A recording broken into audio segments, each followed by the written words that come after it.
സുഹൃത്തുക്കളെ, ഇത് നമ്മളെ മേലങ്ങാടി ഹൈസ്കൂളാണ്. മഠത്തിൽ മുഹമ്മദ് കണ്ടില്ലേ? ഈ ഹൈസ്കൂളിൻ്റെ ഒരു മതിലുണ്ട്, വർഷങ്ങൾക്ക് മുമ്പ് കെട്ടിയ ആദ്യത്തെ ഒരു മതിൽ.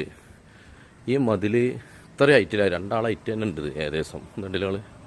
ഇത്രയുണ്ട്, നൂറുകണക്കിന് കുട്ടികൾ കണ്ടില്ലേ?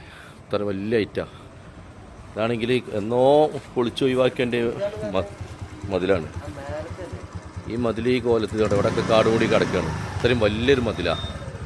ഈ മതിൽ തന്നെ പൊളിഞ്ഞ് വീകാനായിട്ടുണ്ട്. ഇവിടെ ആണെങ്കിൽ ഒരു കച്ചവടല്ലേ, അതിൻ്റെ കച്ചവടം, ഇവിടെ ഒരു കച്ചവടമുണ്ട്. അപ്പോൾ ഇവിടെയൊക്കെ നൂറുകണക്കിന് കുട്ടികൾ ഇവിടെ തിങ്ങി നിൽക്കുന്ന ഒരു സ്ഥലമാണ്. ഇവിടെ കച്ചവടവും ചെറിയൊരു ഹോട്ടലും കാര്യങ്ങളൊക്കെ കഴിച്ചൊരു പീടിക കച്ചവടമാണ്.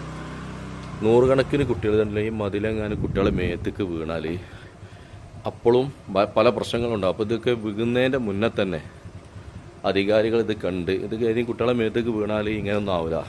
അപ്പോൾ തന്നെ കണ്ടില്ലേ, ലൈൻ ഷോക്ക് അടിച്ച് കുട്ടി മരിച്ചത്, അങ്ങനെ പല പ്രശ്നങ്ങളും. അപ്പോൾ ഇതുവരെ കണ്ടില്ലേ, നോക്കിയില്ലേ എന്നുള്ള പരാതികളായിരിക്കും ഇതുവരെ ഉണ്ടാകുക.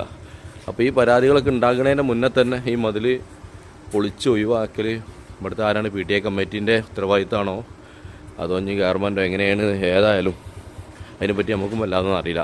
ഏതായാലും ഈ മതിൽ എത്രയും പെട്ടെന്ന് ഇവിടുന്ന് പൊളിച്ച് രണ്ടാമത് സ്കൂളിൻ്റെ കോമ്പൗണ്ട് ആക്കിയാണ്ട് വേറെ കെട്ടി കൊടുക്കണമെന്ന് അപേക്ഷിക്കുകയാണ്. ഇത് മേത്തേക്ക് വീകാതിരിക്കണം. അതുകൊണ്ട് എത്രയും ഭയങ്കര ഡേഞ്ചറാണ്. ഇതൊക്കെ കല്ലൊക്കെ കണ്ടില്ല നിങ്ങൾ? ഇതൊക്കെ ഇങ്ങനെ ഓരോ കുട്ടികൾ വെറുതെ ഇരിക്കുമ്പോൾ കല്ലുകളൊക്കെ ഇങ്ങനെ എടുത്തു കഴിഞ്ഞാൽ ഒന്നായിട്ട് ഇടിഞ്ഞുണ്ട്. അതൊക്കെ തലേക്കാണ് വീണ കഴിഞ്ഞ കഥ.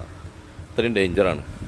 അപ്പോൾ ഇതൊരു കാര്യമായിട്ട് എടുക്കണം, സ്കൂൾ കമ്മിറ്റി ആയാലും PTA കമ്മിറ്റി ആയാലും ആരായാലും.